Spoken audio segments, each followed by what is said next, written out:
बुद्धिवंत, नीतिवंत, कीर्तिवंत, सामर्थ्यवंत, धर्मधुरंधर, योगीराज, राजश्री छत्रपती शिवाजी महाराज की जय. छत्रपती शिवाजी महाराज की जय. छत्रपती शिवाजी महाराज की जय.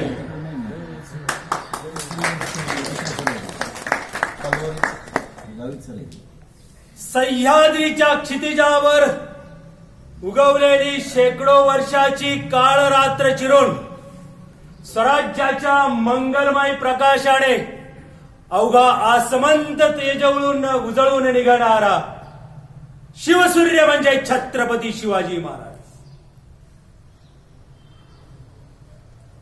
मंदिरं थरारली, शिवनेरीवरती तोफ कडाडली, वाऱ्याची मंद झुळूक दऱ्या खोऱ्यात दरवळली. शिवनेरीवर जिजाऊच्या पोटी महाराष्ट्राचं राज अवतरलं हे सांगत मुखी पाखर देखील सांगत किलबिल. फितूर इथे जन्मले ही महाराष्ट्राची खंत आहे. फितूर इथे जन्मले जरी ही महाराष्ट्राची खंत आहे तरी महाराष्ट्राच्या माणसामध्ये राजे तुम्ही जिवंत आहात. मुंडके कापले तरी चालेल पण कुणापुढे झुकणार नाही. डोळे काढले तरी चालेल पण नजर कुणापुढे झुकणार नाही. हात छाटले तरी चालेल पण कुणापुढे भीक मागणार नाही. पाय कापले तरी चालतील पण कुणाचा आधार घेणार नाही. गर्व नाही माज आहे या महाराष्ट्राच्या मातीला. फुले शाहू आंबेडकरांच्या या महाराष्ट्रातील माणसाला. प्राण गेला तरी चालेल शरण जाणार नाही. प्राण गेला तरी चालेल शरण जाणार नाही आणि राज्याचा स्वधर्म सोडणार नाही अशी सिंहगर्जना करणारे राजश्री छत्रपती शाहू महाराज, छत्रपती शिवाजी महाराज यांचा जन्मोत्सव आपण मोठ्या उत्साहामध्ये साजरा करत आहोत. असं म्हटलं जातं की रामानंतर आचरण नाही. तुकोबानंतर वैकुंठ गमन नाही. गरुडानंतर भरारी नाही. सागरानंतर उदारता नाही. कर्णानंतर दातृत्व नाही. मृत्यूनंतर भय नाही. आईनंतर प्रेम नाही. तसं छत्रपती शिवाजी महाराजांनंतर दुसरे छत्रपती नाही. का जयंती उत्सव साजरा करायचा शिवाजी राजांचा? जन्मोत्सव 350 वर्षानंतर देखील आज महाराष्ट्राच्या मातीमध्ये शिवजन्मोत्सव साजरा केला जातो. कर्तृत्व तेवढं महान आहे. मी अफजल खानाचा वध केला. आग्र्याहून सुटका झाली. इतिहासातले दाखले देऊन आजचा दिवस तुमचा वेळ वाया घालवणार नाही. का गरज भासली या महाराष्ट्राच्या मातीला पुन्हा शिवजयंती साजरी करण्याची?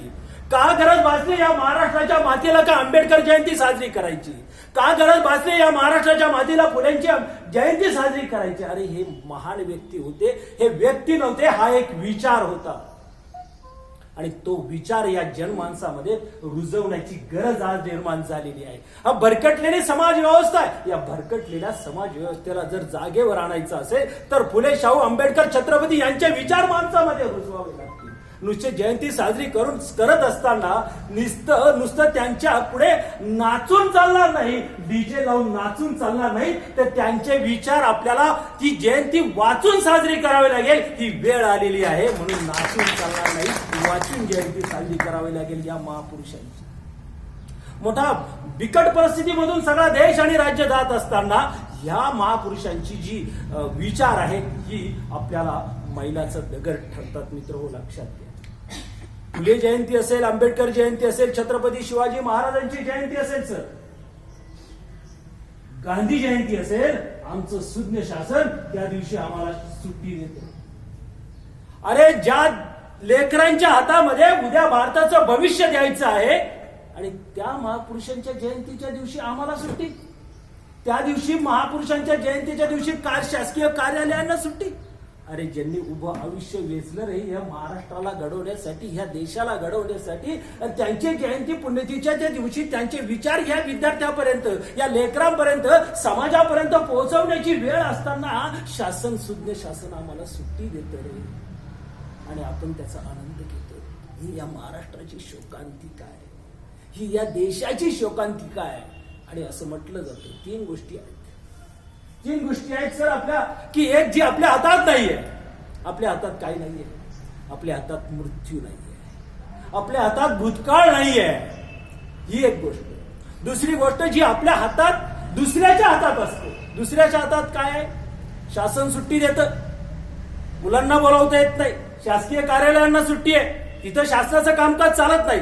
मी तर असं म्हणेल, ज्या दिवशी या सत्पुरुषांची जयंती असेल त्या दिवशी 6 तास एखादा ऑफिसचं वर्किंग आवर असेल तर त्या दिवशी 8 तास वर्किंग आवर्स असले पाहिजे आणि समाजाची सेवा करण्याचं व्रत या सेवकाने घेतलं पाहिजे.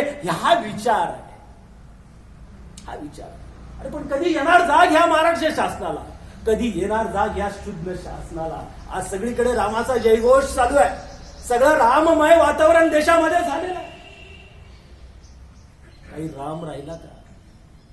राम ही आचरण करायची गोष्ट आहे. राम ही खांद्यावर झेंडा घेऊन मिरवण्याची गोष्ट नाहीये. राम ही आचरणाची गोष्ट आहे. एक पत्नी, एक वचनी, एक वाणी हा विचार अंगीकारायचा आहे.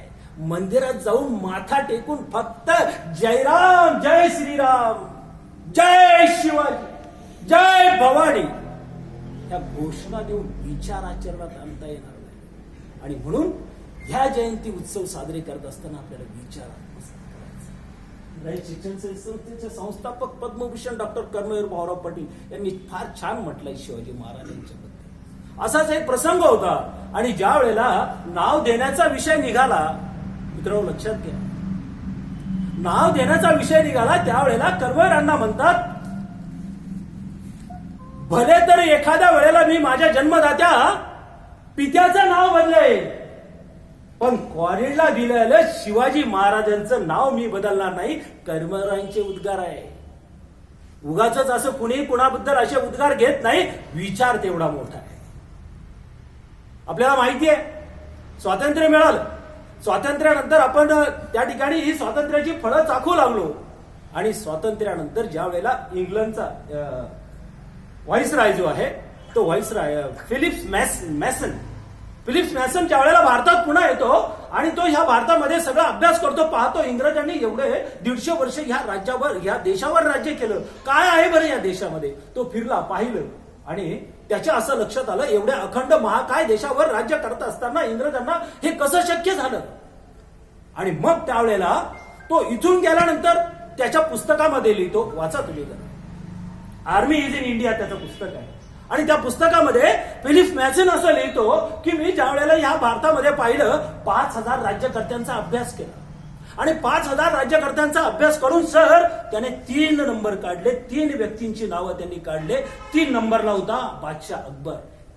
मुलींना लक्षात घ्या, 3 नंबरला होता बादशाह अकबर, 2 नंबरला होता शिकांचा राजा रणजित सिंग आणि 1 नंबरला होते छत्रपती शिवाजी महाराज. तो कारण देतो 1 नंबरला छत्रपती शिवाजी महाराज का? 5000 राज्यकर्त्यांचा अभ्यास केला, 1 नंबरला छत्रपती शिवाजी महाराज का? तर फिलिप्स मॅसन त्याचं उत्तर देतो. तो म्हणतो या जगाच्या पाठीवर ह्या 5000 राज्यकर्त्यापैकी फक्त एकाच राजाला कळलं की सैनिकाला पोट असतं आणि त्या पोटावर सैन्य चालत असतं. हे एकमेव कळणारा राजा फक्त छत्रपती शिवाजी महाराज आहे. फिलिप्स मॅसनला कळलं. आमच्या राज्यकर्त्यांना कळायचं केव्हा? अरे हा सेवक वर्ग आहे, हा कर्मचारी आहे, हा लढवाई आहे, याला पोट असतं, याला पगार पाणी असतं, हे शासनाला नंतर कळलं नाही. त्याच्या पुढे जाऊन फिलिप्स मॅसन म्हणतो, बघा फार छान विचार आहे, आपल्या नाही आहेत, परकीयांना कळलं, आपल्याला कधी कळेल हा मोठा प्रश्नचिन्ह आहे. फिलिप्स मॅसन पुढे म्हणतो, जर कदाचित शिवाजी महाराज आणखी काही काळ जर असते तर आम्हाला या देशावर राज्य करता आलं नसतं. फिलिप्स मॅसन म्हणतो आणि शेवटी तो म्हणतो शेवटी तो दुर्दैवाने असं म्हणतो, मलाही ते सांगावं लागेल. प्लीज पासून शेवटी त्याच्या विचारामध्ये म्हणतो, जर शिवाजी महाराज या ठिकाणी या देशामध्ये त्याने म्हटल्याप्रमाणे आपल्याला या देशावर राज्य करता आलं, परंतु जर शिवाजी महाराजांचे विचार हे लोक विसरले नसते तर हा देश पारतंत्र्यात गेला नसता. थॉमस फिलिप्स मॅसून म्हणतो. म्हणजे शिवाजी महाराजांचे विचार आपण विसरलो, शिवाजी महाराजांचे विचार विसरलो, आंबेडकरांचे विचार विसरलो, शाहूंचे विचार विसरलो, फुलेंचे विचार विसरलो, गांधीजींचे विचार विसरलो आणि देश एका भरकटलेल्या व्यवस्थेकडे वाटचाल करताना आपल्याला दिसतं आहे. एक चांगल्या क्षेत्रामध्ये काम करणारी माणसं आहोत आणि सुज्ञ आणि बुद्धिमान माणसांनी नक्कीच याच्यावर विचार करणं काळाची गरज आहे. आणि म्हणून ह्या सत्पुरुषांची जयंती पुण्यतिथी साजरी. रामायणामधला एक प्रसंग सांगून तर आपल्याला माहिती आहे, रामकथा आहे ती. रामायणामध्ये असं म्हटलं जातं की राम सेतू बांधण्याचं काम सुरू आहे आणि राम सेतू बांधण्याचं काम सुरू असताना जी काही वानर सेना आहे त्या दगडावर राम शब्द द्यायची आणि समुद्रामध्ये टाकायची. चमत्कार असा व्हायचा, त्या ठिकाणी तो दगड जो आहे तो तरंगला जायचा. असा त्या ठिकाणी सेतू बांधण्याचं काम सुरू आहे आणि सेतू बांधण्याचं काम सुरू असताना प्रभू रामचंद्र सुद्धा तो प्रसंग पाहताय. मग जर माझे मावळे, माझी सेना ही जर सगळ्या पद्धतीने हे काम करते आहे तर मलाही काहीतरी मदत केली पाहिजे. म्हणून प्रभू रामचंद्र सुद्धा एक दगड घेतात आणि पाण्यात टाकतात, समुद्रात टाकतात. आश्चर्य असं होतं की तो दगड पाण्यात बुडतो.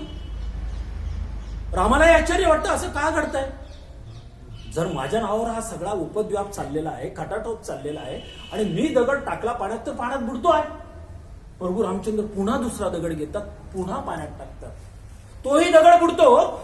प्रभू रामचंद्र अस्वस्थ होतात आणि मग अंगद त्यांच्या शेजारी येतात, म्हणतात, प्रभू तुम्ही पाहतोय तुम्ही 2 दगड पाण्यात टाकले आणि ते दोन्ही दगड बुडाले.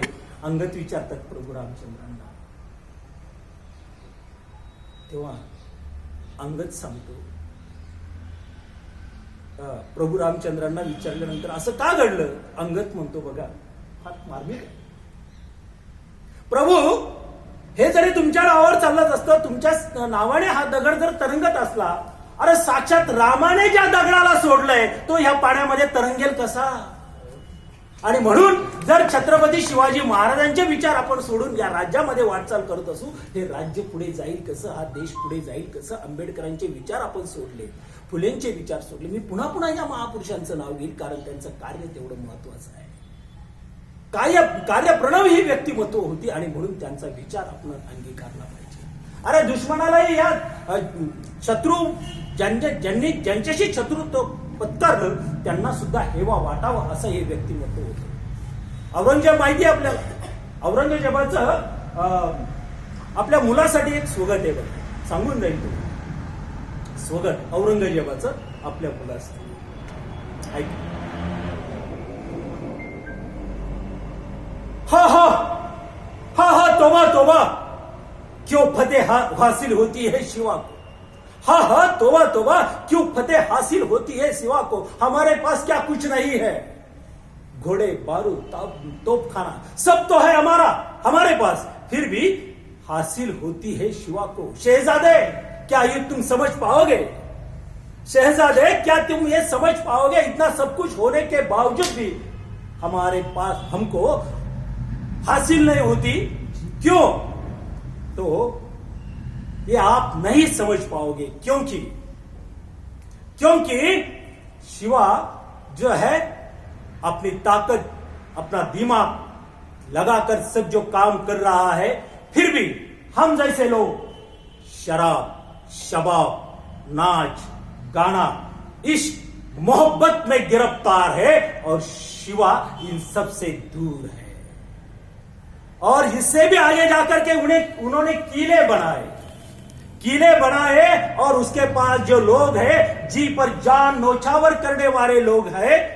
इतना ही नहीं, उसके जो लोग हैं उन्हें हमें कई बार जहांगीरी या लालच देने की कोशिश की. उन मरहट्टों ने हमारे उस लालच पर थूक दिया. इसलिए मरहट्टे हैं जो ये थकते नहीं, मरहट्टे जो है ये रुकते नहीं, मरहट्टे हैं जो वो झुकते नहीं और मरहटे हैं जो वो बिकते भी नहीं औरंगजेब के साथ।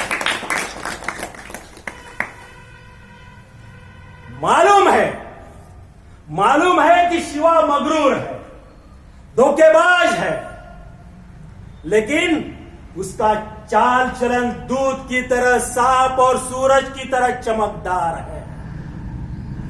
हमने दुश्मन भी पाया तो शिवा जैसा हम खुश नसीब है, हमने दुश्मन भी पाया तो शिवा जैसा। इसलिए शहजादे अगर दुनिया पे हुकूमत करनी है, इसलिए शहजादे अगर दुनिया पे हुकूमत करनी है तो शिवा का चाल चलन सीखो। औरंगजेब कहता है अपने शहजादे से, अरे दुश्मनाने ही सॅल्यूट करावा असं हे व्यक्तिमत्व आहे आणि तो विचार रुजवण्याची गरज आजच्या मातीला आहे। 350 किल्ले बांधलेत, कित्येक जिंकलेत आणि हे जिंकत असताना टेंबा मिरवला नाही, विजय उत्सव साजरा केला नाही। ग्रामपंचायतचा सदस्य होतो, सर्व गावभर गुलाल उधळतो, डीजे वाजवतो, नाच गाणं होतं, दारू पाजली जाते आणि समाज एका वेगळ्या व्यवस्थेकडे नेला जातो। अरे माझ्या राजांनी 350 किल्ले बांधले रे, कुठं उत्सव तुम्हाला पाहायला मिळाला नाही, कुठे तुम्हाला डीजे ऐकायला मिळाला नव्हता त्यावेळेला, पण असा बिभत्सपणा राजांनी केला नाही। ग्रामपंचायतचा सदस्य होतो, काय बिभत्सपणा आपण पाहतो समाजामध्ये आणि समाजाला ह्या विचाराची गरज आहे, म्हणून शिवजोत्सव साजरा करायचा आहे। मित्रांनो लक्षात घ्या, मोठी काळाची गरज आहे, पोट तिडकीने सांगावं लागतं, ही लेकरं आज नाही आहे। हा प्रत्येक गोष्टीच्या बाबतीत असं झालं पाहिजे आणि म्हणून हे करत असताना ह्या शिवजयंती उत्सवामधून आपल्याला एक एक विचार, प्रत्येक जयंती उत्सव, शिवजयंतीच मी म्हणणार नाही, जे जे सत्पुरुष या भारताच्या भूमीमध्ये होऊन गेले त्यांच्याकडून एक एक विचार घेऊन आपल्याला आपले जीवन, आपल्या देशाची पिढी घडवायची, या राज्याची, या राष्ट्राची पिढी घडवायची आणि म्हणून हे शिवजयंती उत्सव साजरे केले जातात किंवा करावे। रवींद्रनाथ टागोर आहेत, रवींद्रनाथ टागोर मंगालून म्हणतात शिवाजी राजांबद्दल, ज्यांना साहित्याचं पहिलं नोबेल पारितोषिक गीतांजली काव्य संग्रहाबद्दल मिळालं आणि रवींद्रनाथ टागोर म्हणतात ह्या दऱ्याखोऱ्यामधून विखरलेला शतखंड झालेला हा भारत एकसंघ करण्यासाठी, हे राज्य एकसंघ करण्यासाठी राज्य तुम्ही स्वराज्याची स्थापना केली आणि ज्या वेळेला मुखामधून नाव येतं जय शिवाजी हर हर महादेव, हा उद्गार रवींद्रनाथ टागोरांचा आहे। स्वामी विवेकानंद म्हणतात, स्वामी विवेकानंदचा फार छान विचार आहे। स्वामी विवेकानंद म्हणतात तुम्ही मला तुमच्या देशातील तरुणांच्या होठावर असलेलं गाणं सांगा, मी तुमच्या देशाचं भविष्य सांगतो। स्वामी विवेकानंद म्हणतात तुम्ही तुमच्या तरुणाईच्या होठावर असलेलं गाणं सांगा, मी तुमच्या देशाचं भविष्य सांगतो। आज काय आमच्या तरुणाईच्या होठावर गाणं? पेट्रोल दुसऱ्याचं, गाडी दुसऱ्याची, पेट्रोल दुसऱ्याचं आणि गाणं असतं तुला फिरवीन माझ्या गाडीवर फिरवीन, अशी अवस्था आहे समाजाची। आणि म्हणून स्वामी विवेकानंद हे अपेक्षित नाहीये, स्वामी विवेकानंदांना हे अपेक्षित नाहीये की तुम्ही तुमच्या होठावर शिवाजींचा पोवाडाच असला पाहिजे। स्वामी विवेकानंदांना अपेक्षित नाहीये तुमच्या होठावर भीमाची गाणीच असली पाहिजे। स्वामी विवेकानंदांना हे अपेक्षित आहे तुमच्या होठावर जरी ती गाणे कोणते असतो परंतु विचार तुमच्या हृदयामध्ये असला पाहिजे। स्वामी विवेकानंद म्हणतात की तुमच्या हृदयामध्ये शिवाजी महाराज असून चालणार नाही, तर विचार हे जे आहे आपल्या डोक्यात असले पाहिजे आणि त्या पद्धतीने कृती केली पाहिजे। जर विचार डोक्यात असतील तर तुमच्या हृदयामध्ये शिवाजी महाराज, छत्रपती शाहू महाराज, आंबेडकर, फुले, शाहू तुमच्या हृदयामध्ये असल्याशिवाय राहणार नाही। विचार असणं महत्वाचं आहे। ही शोकांतिका आजच्या समाजाची आहे आणि म्हणून ही शिवजयंती उत्सव आपण मोठ्या उत्साहामध्ये साजरे करतो। शिवाजी महाराजांचा कालखंड आठवा, कुठल्याही प्रकारचं त्यावेळेला एवढी काही परिस्थिती काही प्रगल्भ नव्हती। आता व्हॉट्सअप, फेसबुक, ट्विटर सगळं आपल्याकडे आहे आणि शिवाजी महाराजांनी ही जी किल्ले उभारले मित्र हो लक्षात घ्या, रात्रीच्या वेळेला 12 वाजता घोड्यावर रपेट मारायची, सगळा जंगल पत्ता छान मारायचा, निरीक्षण करायचं चांदण्यामध्ये, चंद्राच्या शीतल प्रकाशामध्ये कुठे काय करता येईल, कुठल्या पद्धतीने कशा पद्धतीचं नियोजन करता येईल। रात्री 12 ते 5:30 पर्यंत हे निरीक्षण करायचं आणि दुसऱ्या दिवसाचं नियोजन छत्रपती शिवाजी महाराजांनी रात्रीच्या वेळेस चांदण्याच्या प्रकाशामध्ये, चंद्राच्या प्रकाशामध्ये केलं आणि 5 वाजता घोड्यावर मी बसायचं, घोड्यावरच झोप घ्यायची आणि घरी दिवस उजाडता महालावर किंवा राजवाड्यावर घरी दिवस उजाडता पोहोचायचं। स्नान संध्या करायची आणि दुसऱ्या दिवसाचा दिनक्रम चालू ठेवायचा. ही विचारधारा आहे, हा संघर्ष आहे आणि हा संघर्ष जोपासण्याची गरज आजच्या पिढीला आहे. आणि म्हणून हे विचार पाहत असताना आपल्याला माहिती आहे शिवाजी महाराजांनी ज्या लढाई जिंकल्या, मी तुम्हाला सांगून जाईल, शिवाजी महाराजांनी ज्या लढाई जिंकल्या कोणत्या दिवशी मुलीनं जरा अभ्यास करा इतिहासाचा. सगळ्या लढाई ज्या आहेत त्या अमावस्येच्या दिवशी जिंकल्या. का जिंकल्या अमावस्येच्या दिवशी लढाई? त्यांनी कुठं मुहूर्त पाहिला का?